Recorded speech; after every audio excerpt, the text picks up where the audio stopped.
Hello all, I welcome my viewers to my YouTube channel ePolitical Science. Today I'll be talking on debating models of development in independent India, and this you can refer for the UPSC graduation, undergraduation, and then IGNOU post graduation, NC Web and SWL courses, and other also competitive exams, because you can find these models of development in many courses, in many papers. So let us begin with this topic, debating models of development in independent India. As India gained independence, a lively debate emerged around the best development model to follow. Perspectives ranged from Gandhian self-reliance to capital-intensive industrialization, with complex discussions on land policy, nationalization, and the role of planning. These debates shaped the trajectory of India's economic and political landscape in the post-colonial era. An ideal model of development is crucial for democracy, influencing policy formulation and implementation. Indian political and business debates focused on preserving democratic principles and creating social conditions for overall development.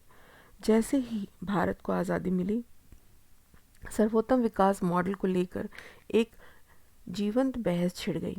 परिप्रेक्ष्य गांधीवादी आत्मनिर्भरता से लेकर पूंजी सघन औद्योगिकरण तक, भूमि नीति, राष्ट्रीयकरण और योजना की भूमिका पर जटिल चर्चाओं के साथ थे। इन बहसों ने उपनिवेशवाद के बाद के भारत के आर्थिक और राजनीतिक परिदृश्य को आकार दिया। विकास का एक आदर्श मॉडल लोकतंत्र के लिए महत्वपूर्ण है, जो नीति निर्माण और क्रियान्वयन को प्रभावित करता है।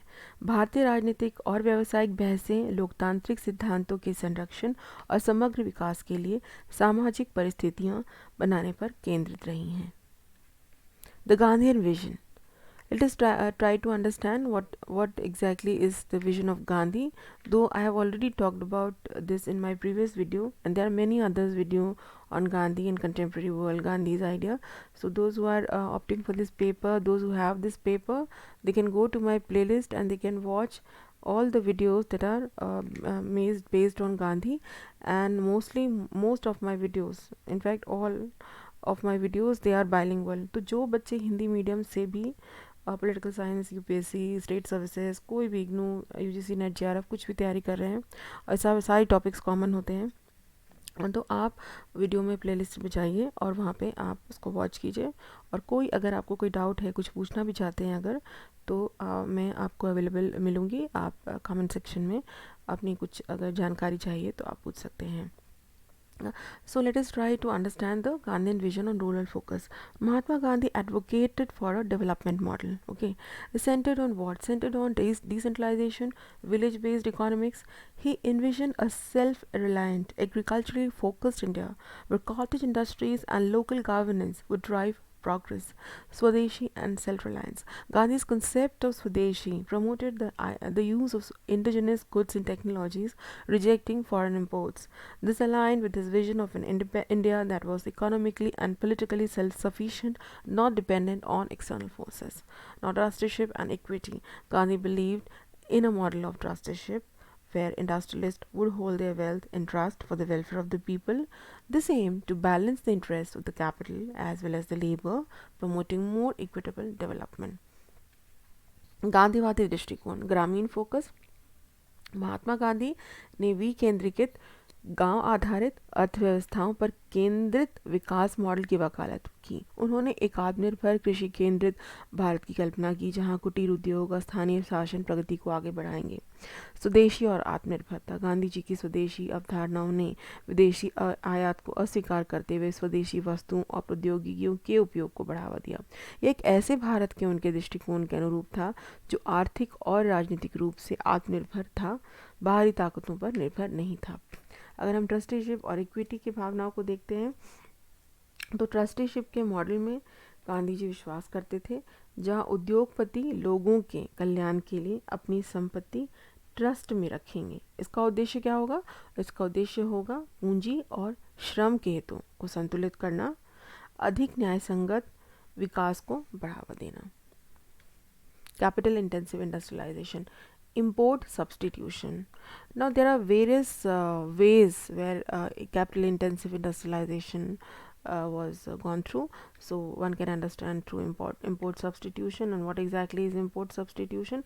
And it aims to reduce India's reliance on foreign goods and build a strong domestic manufacturing base. Then state-led heavy industry. This approach favors large-scale state funded investment in heavy industries such as steel, machinery, and chemicals, which were seen as the drivers of economic modernization and growth. Emphasis on urban centers.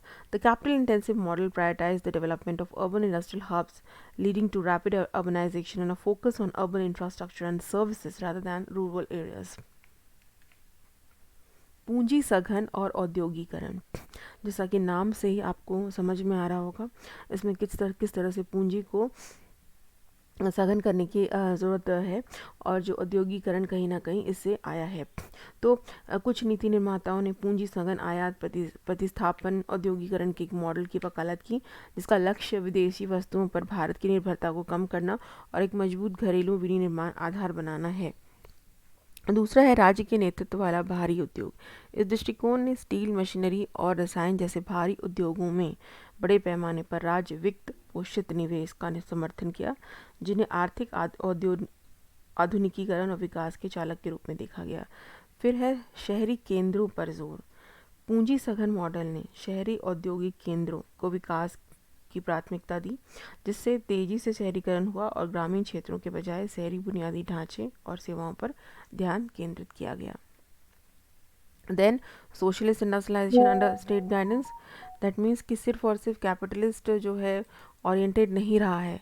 पूरा का पूरा मैंने पहले ही discuss किया कि हमारी economy mixed economy है, तो इसलिए हमारा जो है मिक्स्ड अप्रोच रहा है। तो यहाँ पे हम देख सकते हैं socialist industrialization under state guidance. Now, during the post-independence era, India's economic policy, it focused more towards a socialist model, prioritizing state-led industrialization. This approach aimed to achieve rapid economic growth and reduce income inequality by directing public investment towards key sectors like heavy industry, energy, and infrastructure. The government played a central role in shaping the economy, establishing public sector enterprises, setting production targets, and controlling prices. Then this model focused on a strong role for the government in national economic planning and development, aimed to achieve social justice and equitable distribution of resources. It sought to promote self-reliance and reduce dependence on foreign capital and technology. The strategy was influenced by the socialist ideals of Jawaharlal Nehru, India's first Prime Minister, who envisioned a mixed economy where the state would be a major player in the development process. राज्य के मार्गदर्शन में समाजवादी औद्योगिकरण। तो स्वतंत्रता के बाद के युग के दौरान भारत की आर्थिक नीति राज्य के नेतृत्व वाले औद्योगिकरण को प्राथमिकता देते हुए समाजवादी मॉडल की ओर झुक गई। इस दृष्टिकोण का उद्देश्य सार्वजनिक निवेश को भारी उद्योग, ऊर्जा और बुनियादी ढांचे जैसे प्रमुख क्षेत्रों की ओर निर्देशित करके तेजी से आर्थिक विकास हासिल करना और आय असमानता को कम करना है। सरकार ने अर्थव्यवस्था को आकार देने, सार्वजनिक क्षेत्र के उद्यमों की स्थापना, उत्पादन लक्ष्य निर्धारित करने और कीमतों को नियंत्रित करने में केंद्रित भूमिका निभाई है। इस मॉडल से क्या हमें फ़ायदे हो सकते हैं, किस जो आइडियाज़ को, ऑब्जेक्टिव को अचीव करने में हेल्प करता है, तो सामाजिक न्याय और संसाधनों के समान वितरण को प्राप्त करने के लक्ष्य के साथ राष्ट्रीय आर्थिक योजना और विकास में सरकार की मजबूत भूमिका पर जोर दिया है इसने। इसका उद्देश्य आत्मनिर्भरता को बढ़ावा देना और विदेशी पूंजी और प्रौद्योगिकी पर निर्भरता को कम करना था। यह रणनीति भारत के पहले प्रधानमंत्री श्री जवाहरलाल नेहरू के समाजवादी आदर्शों से प्रभावित रही, जिन्होंने एक मिश्रित अर्थव्यवस्था की कल्पना की थी, जहां राज्य विकास प्रक्रिया में एक प्रमुख खिलाड़ी होगा। कंफ्यूजिंग ओवरलैप्स, भ्रमित करने वाला ओवरलैप, ये समझाऊंगी मैं। पहले हम स्लाइड्स को देख लेते हैं, क्या इसमें आर्ग्यूमेंट्स मैंने किया है। The various models of development in independent India often overlapped and conflicted, creating complex economic challenges. The Gandhian vision of trusteeship and decentralized development clashed with the emphasis on capital-intensive industrialization and state-led planning. Similarly, the socialist model's focus on public ownership and state intervention intersected with the need for private sector participation in market mechanisms. स्वतंत्र भारत में विकास के विभिन्न model अक्सर overlap और परस्पर विरोधी होते रहे, जिससे जटिल आर्थिक चुनौतियां पैदा होती थी। ट्रस्टीशिप और विकेंद्रीकृत विकास की गांधीवादी दृष्टिकोण पूंजी सघन औद्योगिकरण और राज्य के नेतृत्व वाली योजना पर जोर देने से टकराती रही। इसी तरह सार्वजनिक स्वामित्व और राज्य के हस्तक्षेप पर समाजवादी मॉडल का ध्यान निजी क्षेत्र की भागीदारी और बाजार तंत्र की आवश्यकता के साथ जुड़ गया। बेसिकली यहाँ पे हमें ये समझना है कि जो भी मॉडल्स रहे हैं वो बिल्कुल परफेक्शनिस्ट मॉडल नहीं रहे। अगर हम capitalist led model of development की बात करते रहे तो वहाँ कहीं ना कहीं स्टेट रहा है, क्योंकि क्लासिकल लिबरलिज्म में भी अगर हम देखें तो स्टेट नेगेटिव ही सही, लेकिन स्टेट रहा है। तो उसी तरह से सोशलिस्ट मॉडल ऑफ में डेवलपमेंट में स्टेट पॉजिटिव रहा है, लेकिन उसके साथ साथ जो है कैपिटल का भी जो है पार्टिसिपेशन और इंटरफेरेंस रहा है। नो डाउट पूरा का पूरा नहीं रहा है। तो बेसिकली ओवरलैप यहाँ पे मतलब कि दोनों ही साइड बाय साइड चल रहे हैं, और हम एक तरफा नहीं कह सकते कि ये मॉडल फॉलो ही किया गया था एग्जैक्टली। तो बेसिकली दोनों के बीच में ओवरलैपिंग और कई बार कॉन्फ्लिक्टिंग सिचुएशंस भी इमर्ज करती हैं, जिससे लगता है कि दोनों साथ साथ चल रहे हैं या दोनों पैरेलल चल रहे हैं। तो इस तरह की जो सिचुएशंस है बहुत ज़्यादा देखने को मिल रही है इंडियन इकोनॉमी और इंडियन प्लानिंग जो सिस्टम है पूरा का पूरा। Then food supply control in post-war India. During the Second World War, the British government implemented a food supply control system to support the war effort. After the war, opinions on the future of these controls diverged. The Eastern economists advocated for strengthening controls to facilitate a smooth transition to peacetime. In 1946, the Commodity Prices Board recommended improving controls, while the Food Grains Policy Committee proposed reducing them. Nationalization debate was there. The issue of nationalization was a point of contention among Indian businessmen. Socialists and left-wing radicals favored nationalization, while businessmen opposed it. Nehru assured them that the government worldwide support for industry and production. Then economic planning, diverging views. Now again in this also there is a diverging views regarding the economic planning process. Indian businessmen, they opposed a Soviet style centralized approach, favoring a more general state guidance system. Socialist and left wing radicals, they envision a more significant state role in national economic activities. Sardar Patel supported the first view but opposed the establishment of a planning commission. Then industrial relations and conflict. Industrial relations in India were fraught with conflict due to the establishment of the All India Trade Union Congress in 1920, which was heavily influenced by communists and socialists, the Quit India movement in 1942, and the rise of communal militancy in the labor front further exacerbated these differences. The Indian National Trade Union Congress was founded in 1947, further complicating class contradictions in industrial relations. युद्धोत्तर Bharat में खाद्य आपूर्ति नियंत्रण। तो द्वितीय विश्व युद्ध के दौरान ब्रिटिश सरकार ने युद्ध प्रयासों का समर्थन करने के लिए एक खाद्य आपूर्ति नियंत्रण प्रणाली लागू की। युद्ध के बाद इन नियंत्रणों के भविष्य पर राय अलग अलग हो गई। पूर्वी अर्थशास्त्री ने शांति काल में सुचारू परिवर्तन की सुविधा के लिए नियंत्रण को मजबूत करने की वकालत की। 1946 में कमोडिटी प्राइस बोर्ड ने नियंत्रण में सुधार की सिफारिश की, जबकि खाद्यान्न नीति समिति ने उन्हें कम करने का प्रस्ताव किया। राष्ट्रीयकरण पर बहस भी हुआ, जैसा कि हम देख सकते हैं राष्ट्रीयकरण पर समाजवादी और वामपंथी कट्टरपंथियों द्वारा जो है बहस छिड़ गई। आर्थिक योजना और अलग अलग जो योजनाएं हैं आर्थिक, उन पर अलग अलग लोगों के विचार रहे। औद्योगिक संबंध और संघर्ष में हम देख सकते हैं कि 1920 में Akhil Bharatiya trade union Congress AITUC की स्थापना के कारण भारत में औद्योगिक संबंध संघर्ष के भरे हुए थे, जो कम्युनिस्टी और समाजवादियों से काफ़ी प्रभावित रहा। 1942 में भारत छोड़ो आंदोलन और श्रमिक मार्च पर कम्युनिस्ट उग्रवाद के उदय ने इन मतभेदों को और बढ़ा दिया। भारतीय राष्ट्रीय ट्रेड यूनियन कांग्रेस की स्थापना 1947 में हुई, जिसने औद्योगिक संबंधों में वर्ग विरोधाभास को और अधिक जटिल बना दिया। Debates on land policy. Now since we are looking into the models of development, so we can find that there are various models of development, and different models of development, they have different approaches and different issues. They are talking on different issues. So what exactly are these issues? So let us look into the issues like land reforms. Now one of the key debates which center on the need for comprehensive land reforms including the abolition of feudal land tenure systems and the redistribution of land to landless peasants. Then collectivization and cooperative. Some advocated for the collectivization of land and the promotion of agricultural cooperatives as a way to increase productivity and improve the welfare of rural communities, preserving landlord interests.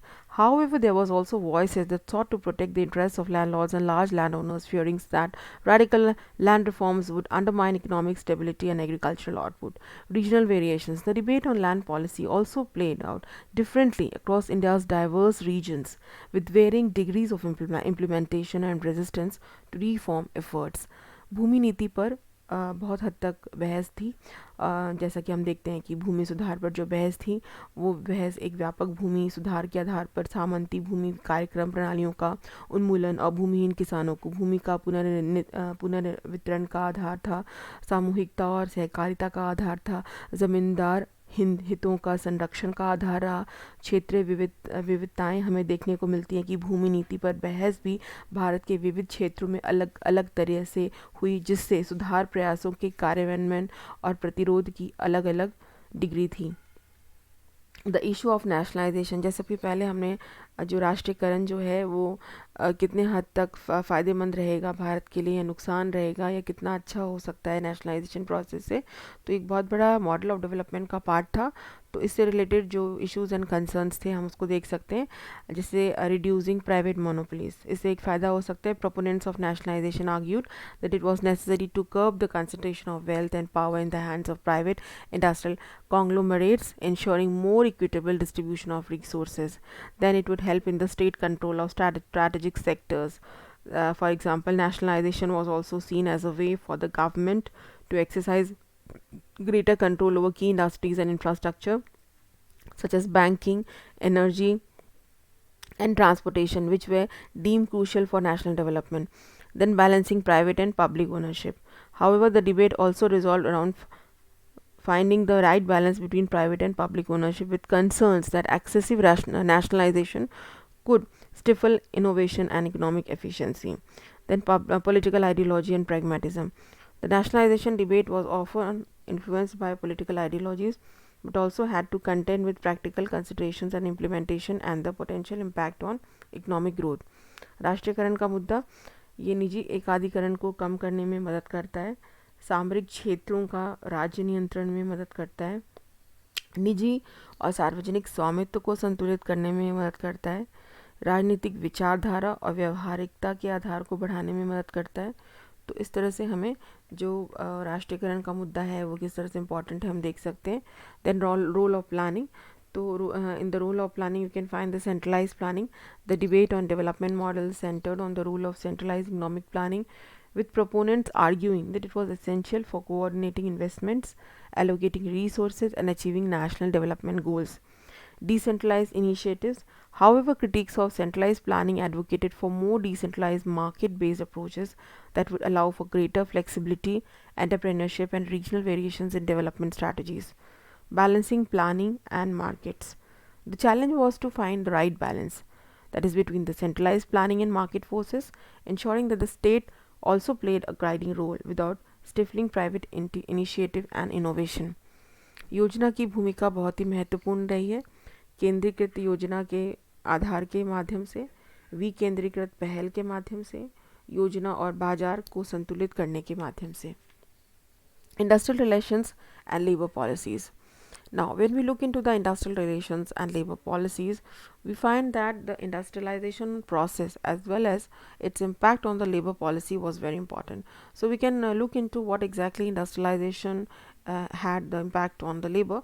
So, the rapid industrialization, which was promoted by some development models, it had led to huge concerns about the rights and the welfare of the industrial workers, sparkling huge debates on labor policies and the role of trade unions. Balancing interests, policymakers grappled with the need to balance the demands of labor with the interests of industry, seeking to maintain industrial peace and productivity while addressing worker grievances and improving working conditions. Social security measures.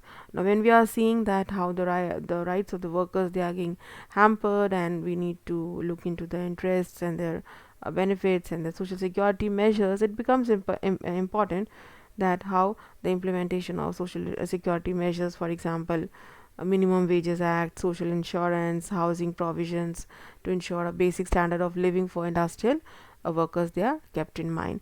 Then regulatory frameworks. Alongside these debates, there were discussions on the need to develop comprehensive regulatory frameworks to govern industrial relations, including laws governing collective bargaining, dispute resolution and worker safety. औद्योगिक संबंध और श्रम नीतियाँ ये बहुत हद तक महत्वपूर्ण रही है, क्योंकि जैसा कि मैंने बताया कि जो भी औद्योगिकीकरण का जो प्रोसेस हुआ, उससे जो निकल कर जो वर्कर्स के राइट्स आए, उनके जो मुद्दे आए औद्योगिक श्रमिकों के, वो बहुत महत्वपूर्ण थे, चाहे उनके अधिकारों का मुद्दा हो, चाहे उनके कल्याण का मुद्दा हो।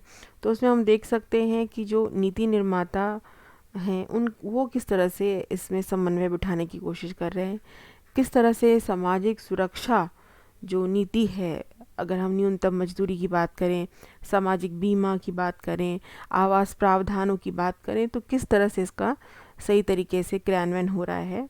और अगर हम विनियामक ढांचे देखते हैं, तो इन बहसों के साथ साथ औद्योगिक संबंधों को नियंत्रित करने के लिए व्यापक नियामक ढांचों को विकसित करने की आवश्यकता पर भी चर्चा की गई, जिसमें सामूहिक सौदेबाजी, विवाद समाधान और श्रमिक सुरक्षा को नियंत्रित करने वाले कानून शामिल रहे।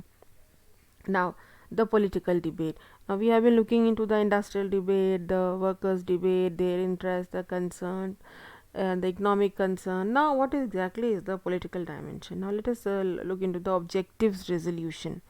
The Constituent Assembly's objectives resolution laid out the foundational principles for India's development, including the commitment to social, economic, and political justice, as well as the right to freedom of thought, expression, belief, faith, and worship. This is very important, as you can find the aim of balancing this in the objective resolution of the constitution itself. Then diverse perspectives. The political debate over development models was shaped by a range of ideological perspectives, from socialism and communism to liberal capitalism, each offering different visions for India's path forward. Balancing priorities. Policymakers had to navigate the challenge of reconciliation competing priorities such as rapid industrialization, social equity, and democratic freedoms as they sought to chart the best course for India's development. Now, evolving consensus. Over time period, a more nuanced understanding emerged with the realization that a single rigid development model may not be suitable for a diverse and complex nation like India, necessitating a more flexible and adaptive approach. अगर हम राजनीतिक बहस की तरफ अपना ध्यान केंद्रित करें, तो हम ये देखेंगे कि संविधान में किस तरह से बैलेंस करने की कोशिश की गई। ये पूरा का पूरा मॉडल जो डेवलपमेंट का आधार है, तो हम उद्देश्य संकल्प में इसे देख सकते हैं। संविधान सभा के उद्देश्य प्रस्ताव ने भारत के विकास के लिए मूलभूत सिद्धांतों को निर्धारित किया, जिसमें सामाजिक, आर्थिक और राजनीतिक न्याय के प्रति प्रतिबद्धता के साथ साथ विचार, अभिव्यक्ति, विश्वास, आस्था और पूजा की स्वतंत्रता का अधिकार भी शामिल था। विविध परिप्रेक्ष्य। विकास मॉडल पर राजनीतिक बहस को समाजवाद और साम्यवाद से लेकर उदार पूंजीवाद तक कई वैचारिक दृष्टिकोणों द्वारा आकार दिया गया। प्रत्येक भारत के आगे बढ़ने के रास्ते के लिए अलग अलग दृष्टिकोण पेश करना पड़ा। प्राथमिकताओं को संतुलित करना। नीति निर्माताओं को तेजी से औद्योगिकीकरण, सामाजिक समानता और लोकतांत्रिक स्वतंत्रता जैसे प्रतिस्पर्धी प्राथमिकताओं में सामंजस्य बिठाने की चुनौती से निपटना पड़ा, क्योंकि वे भारत के विकास के लिए सबसे अच्छा और हम कह सकते हैं जो संतुलित रास्ता तय करना चाहते थे, उसका निर्धारण करना चाहते रहे। विकसित हो रही आम सहमति, किस तरह से आम सहमति बनाई गई इस तरह के अप्रोच के लिए, तो समय के साथ एक अधिक सूक्ष्म समझ उभरी, इस एहसास के साथ कि एक एकल कठोर विकास मॉडल भारत जैसे विविध और जटिल देश के लिए उपयुक्त नहीं हो सकता है, जिसके लिए अधिक लचीले और अनुकूली दृष्टिकोण की आवश्यकता पड़ेगी। The objective resolutions, a vision for India. उद्देश्य संकल्प भारत के लिए एक दृष्टिकोण। The objective resolution adopted by India's Constituent Assembly served as a blueprint for an independent republic. It guaranteed justice, equality, and freedom for all citizens, laying the foundation for a nation built on these core principles. The vision was later enshrined in the preamble to the Indian Constitution, making a pivotal moment in India's journey towards self governance. Bharat की संविधान सभा द्वारा अपनाए गए उद्देश्य संकल्प ने एक स्वतंत्र गणराज्य के लिए एक खाका के रूप में कार्य किया। इसने सभी नागरिकों के लिए न्याय, समानता और स्वतंत्रता की गारंटी दी और इन मूल सिद्धांतों पर निर्मित राष्ट्र की नींव रखी। इस दृष्टिकोण के बाद में भारतीय संविधान की प्रस्तावना में शामिल किया गया, जो स्वशासन की दिशा में भारत की यात्रा में एक महत्वपूर्ण क्षण रहा।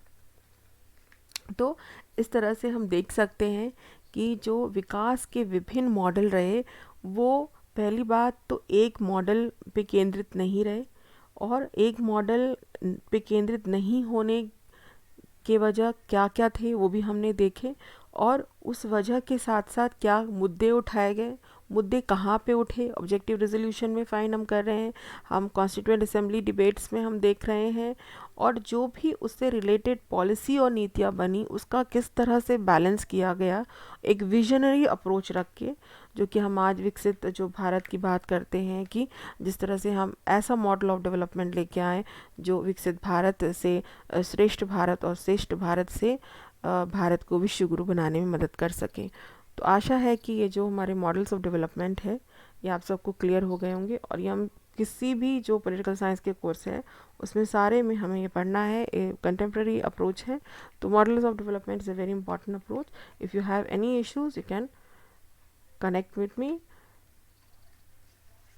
Thank you.